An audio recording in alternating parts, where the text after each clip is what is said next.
Minista wa ugitiri wa thiini Prof Kithure Kindiki augite thirikari ndikuhuruka nginyagia riria kanitha ciothe igutwarithio na njira iria igwete.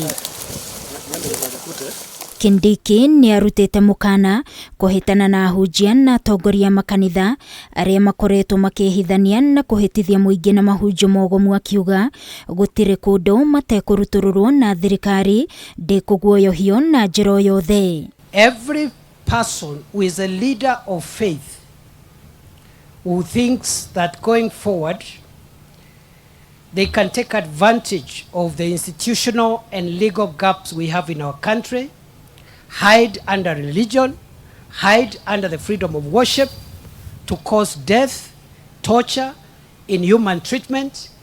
Every person is warned that their days are numbered, and we are going to expose you and make sure we isolate you and give you the most severe punishment that is ever possible in our law books.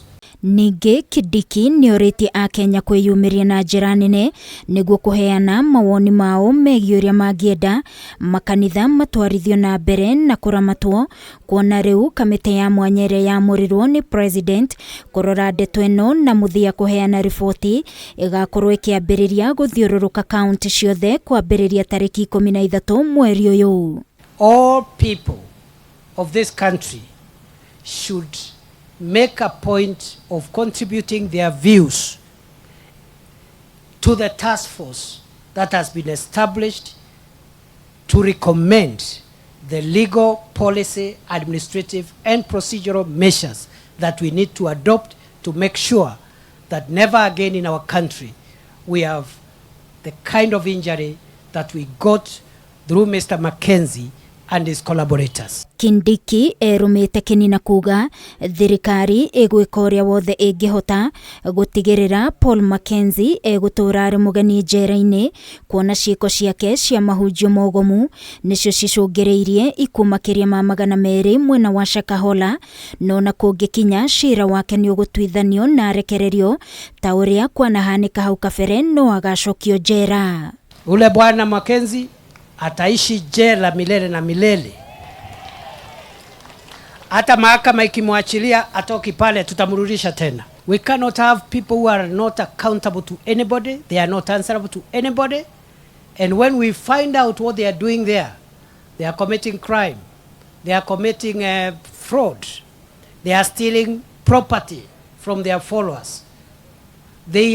Some of them are engaged in sexual violence in places of worship. Kindiki oho nioritie maafitha ugitiri kwihokeka wira-ini uria mathukiirwo na kwihokerwo na maiganire na mishara yao mategwitia akenya mahaki, amundu uyu niguo rehete riera riuru gatagati kao na muingi. And I have spoken very strongly. The culture of corruption, taking money from the public in form of bribes, that culture must come to an end. Hii mambo ndio imetuletea hasara kama nchi. Kindiki ekwaragia riu ndanyi kaunti-ini ya Taita Taveta riria kuhinguraga wabici nene cia borithi. Ngiribotera Kameme TV ni njitagwo Wangui wa Mwiruri.